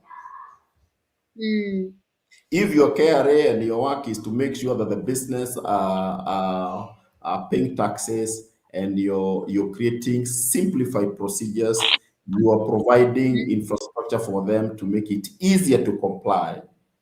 Then if it's just about grabbing, or grabbing people and taking them for tax administration measures, then you're not doing your job well. So accountability at every level. If you're a teacher and your students are not meeting the milestones, then what are you doing? If you're a doctor and you half time you're in your private clinic, if you're a lecturer and the students, so at every level is about accountability. Unfortunately, the performance, or they call performance contracting in government. And I've been in several boards, so I had a privilege of looking at those performance contracts, and everybody scores 90%. Everybody scores 95%. Oh. Everybody, every agency, every person. So you ask yourself, what is this? Everybody scores highly. Have you ever seen any ministry being flagged that they did not perform? But the economy did not grow, jobs were not created. But they all scored 95%. Very ineffective tools. It's a box ticking exercise. Anthony, who's meant to care? Obviously, the people care because we feel the pressure, we feel the pain. Most people feel like we can't go on, And yet, by the way, the thing that befuddles me is you find a lot of foreigners wanting to stay here. Obviously, everything is cheaper for them, but everybody is majority of people are moving here. And I'm always intrigued by that. What are they moving for? Look, I lived in Zimbabwe when I was working for Kenya Airways. I was the acting country head, and Zimbabwe was their eighth year of downward spiral, right? Okay. Where the fuel stations were actually had overgrown grass where the pumps were. So the fuel was being sold in homes, right? You're buying diesel in homes or gasoline. However, as an expatriate Kenyan working in Zimbabwe, I was operating in US dollars. So it doesn't matter. And look, we used to go to the restaurant with a carton full of money, and we would tell the waiter, once you are done, you count, leave the rest in that box. Because to us, it doesn't make sense. It's of no value because we are changing, we are giving dollars and we're getting a carton full of, we're changing $50 and you get a full carton worth of billions of Zimbabwe, I don't know, dollars or what. It's dollars, yes. So if you're from the US and you're moving in Kenya and you're making money in the US in US dollars, I mean, this is a perfect place, a cheap place for you to stay. And, most likely you're not even paying taxes where you live. So this is a good place. So it's not a metric to gauge whether an economy is performing. They're not drawing the economic activities from the Kenya economy. They are generating money elsewhere. It's like there are many young people who are working here and they are getting money from abroad. Yeah. So they, they sit in the house and, they go out because they have no, some of them will not feel the pinch. But you don't look at that. You look at the average members of the citizenry. You look at the citizenry. Majority of the people are rural in rural areas. So how do you deal with them? And they have aspirations as well. Can you imagine someone who went to school, and there are many people we went to school with because we're also from the village, and you look, they were very bright kids who are better than me, many times over. But maybe because they didn't get, and for whatever reason, they were unable to sustain themselves, in high school or in, therefore they cannot go to college. I had an opportunity of going to high school. My parents struggled, and maybe they had a bit of, disposable income. But the education system, people say, oh, you went through the same system where but it is very wasteful because it takes care of 1% or less than 0.1% of that class. All the others are left by the wayside. They remain in that village. So you went to the village school, you went to high school, village school, you got married, you got kids, they went to the same school without any hope whatsoever. You cannot look at Nairobi and then extrapolate. You look at Kilimani and there are people coming to live in Kilimani, and then you extrapolate that to the whole country. Half the country have no food. Year in, year out. We have excess food on some areas. We have no food in other areas. So your benchmark should be that person who has no food in Wajir or in Marsabit, in Alwak, you look at that and say, how will these people take their children to school and their children to ever make it in life, and they are not even getting enough nutrition? We were talking about nutrition the other day. So what we see in Nairobi here, floating around and skyscrapers, it is deceiving. I used to work for the oil and gas company, and the first time I went to Turkana, so I landed in Lodwar. Then I used ground transport to Lokicha. By the time I got there, because the road that is there today was not there, I was extremely angry, and I called one of my friends at Kenha, and agitated. What are you guys doing? I mean, because I met people who were stark naked, people living, without clothes, and there is no road. So I called this friend of mine at Kenha, and then he said, "Hey, bro, but you need to understand your country. 2/3 of the country is what you see. So stop being agitated. That is the country you live in. What you see in Nairobi is deceiving."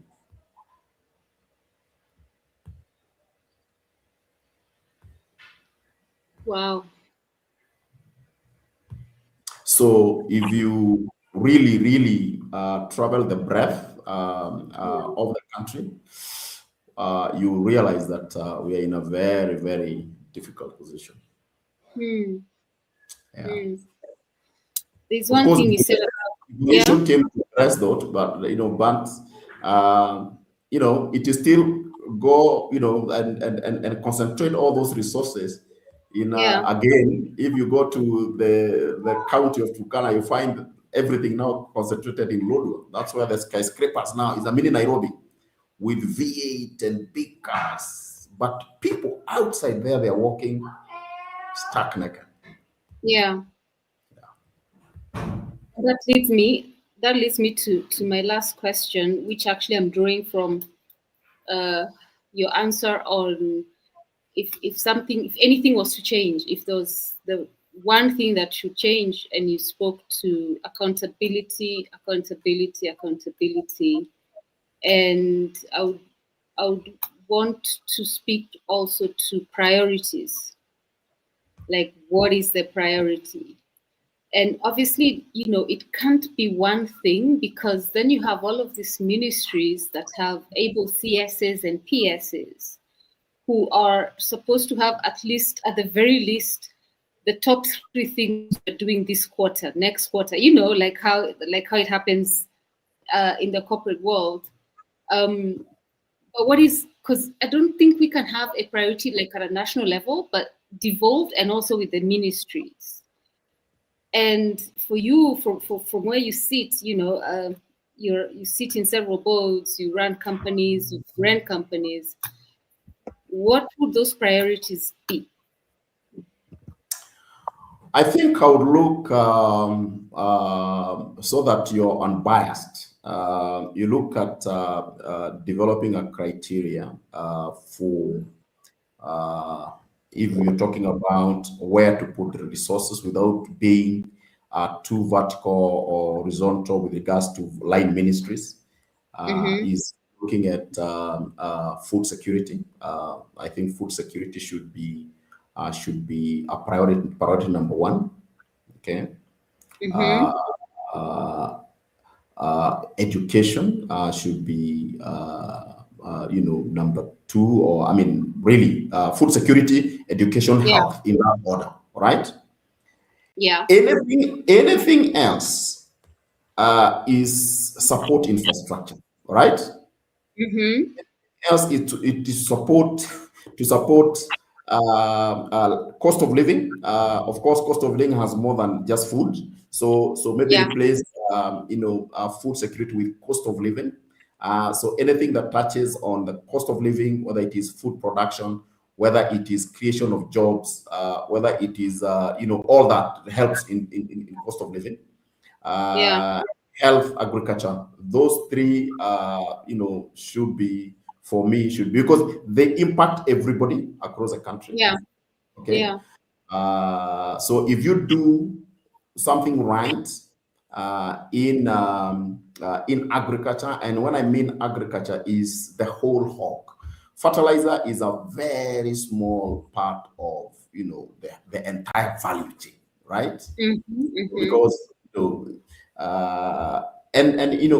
you look at that, you look at how can we make sure everybody is producing, they are connected to the food market systems, and they're able to make a living out of their whatever they're selling. When you do that, we'll even export food. Okay, if we create that certain, we'll even export food. So, and I think that is very key.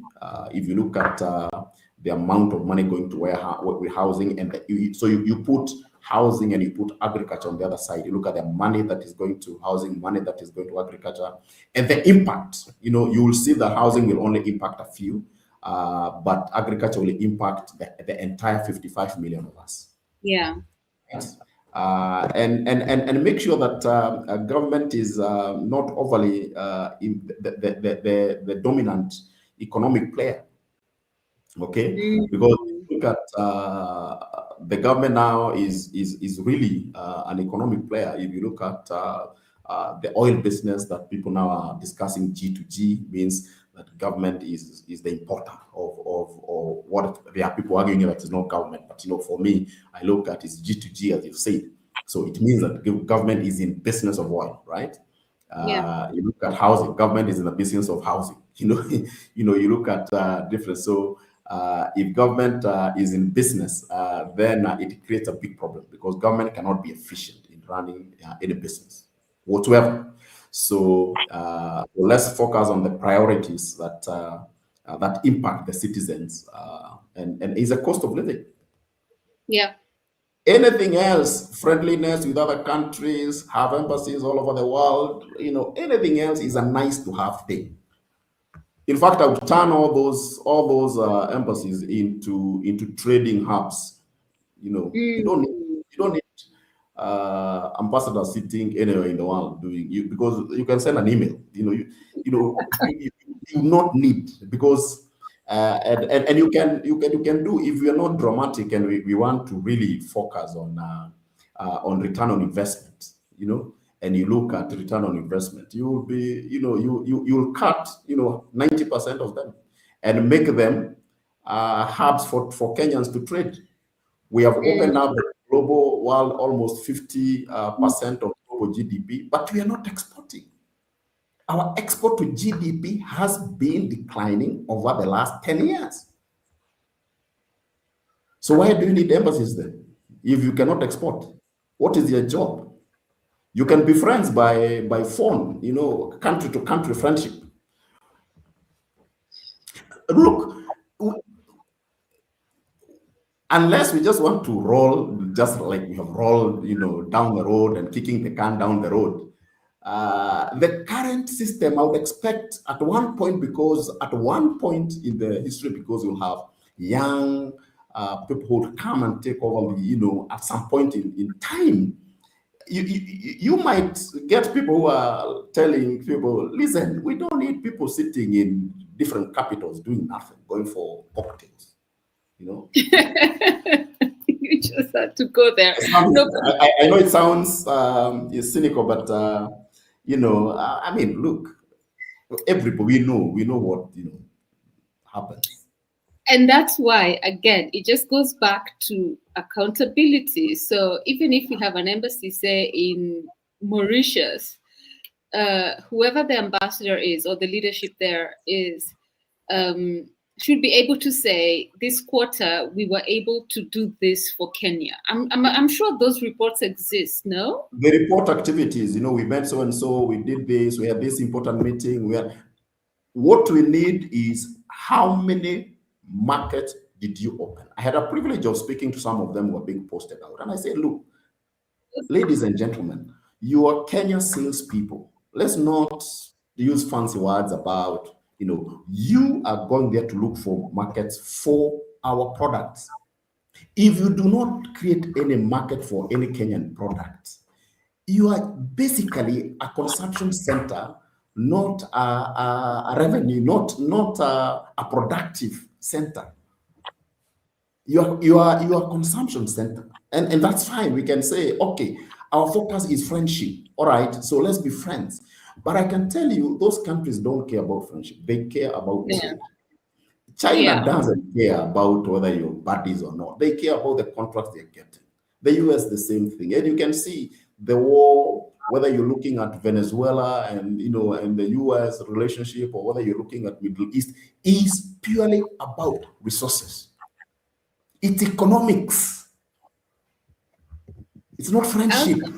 I was gonna say, actually, Anthony, I mean, just see what France did 2 weeks ago here. They threw a whole show because they came looking for those trade opportunities, right?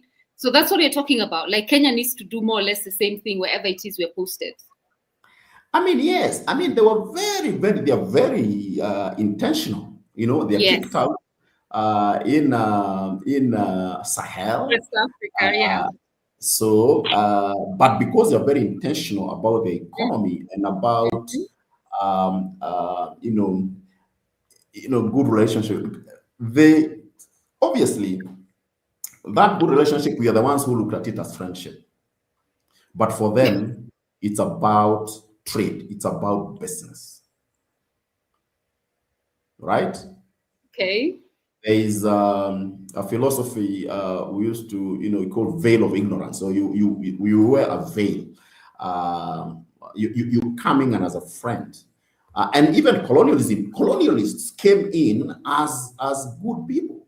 They came in and they came up with religion, right? Yes, yes. And they told us, forget about earthly possessions, focus on heavenly possessions. But then they were focusing on earthly possessions, they were focusing on land. So we swallowed the hook, the line, and the sinker. And the sinker, yeah. Right? And we said they are good people because they're giving us sweets. And they're giving us clothes, better clothes than we have. And they're telling us they have brought in Christianity and whatever it is. And now we're my grandfather used to say, because he was a real mama, he never used to close his eyes when you're praying, and said, I don't close my eyes because this is the trick that was used by the white man. He told us to close our eyes, and he took the land while we were closing our eyes. Wow. Okay. So, and I'm not saying that we can have good relationship, but we have to be aware that for them it is business. For us, we look at it as recognition, as friendship. For them, they don't care about those things. They care about them to the extent they are getting outcomes. There is return on investments, and it doesn't mean. I mean, it's just business. Yeah. China started the belt and Silk Road. There's a way they called it, and it is purely to advance their influence. They summon all the heads of states, and I think one of the heads of states had said, I mean, why are we being summoned in these capitals, all of us? I mean, France summoned these African heads into Nairobi now. I hope Africans were meeting themselves, alone, without any influence from elsewhere. African heads of states should be meeting. Isn't that what the AU is for, though? Don't they meet there? AU, yeah, they meet at the AU headquarters in Addis, which was Chinese. I mean, look at that. I mean, some of these things also. And the whole thing was bad. So everything is discussed in AU as a node in Beijing. They know exactly what has been discussed. I build the building. I install all the manner of telecommunication and gadgets. So it's my building. I built it. Anthony. The surveillance system is mine. It's Chinese built. The servers are Chinese. So what do you expect? So they get to know everything. Even before you know, they have it. Anthony, I think we stop there for today. Yep. This has been very enlightening, extremely enlightening, at least for me, and for those who have managed to tune in. And thank you for those who've shared their questions. At least we have done our part in just bringing the finance bill conversation to Kenyans. And I want to thank you for making time twice this week. That's Wednesday night and today. And both conversations are up on YouTube, just in case you missed on any of them.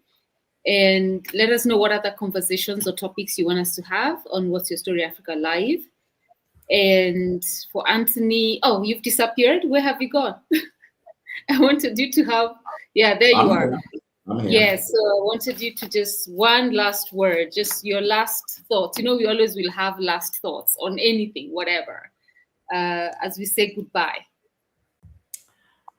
Thank you for the opportunity once again, Catherine. I think we have these conversations because I believe that deeply believe that we can improve the circumstances that we're in. We can build an economy that creates jobs.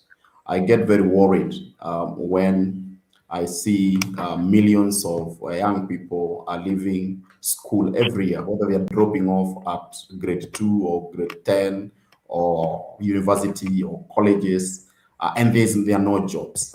So that really kills my heart.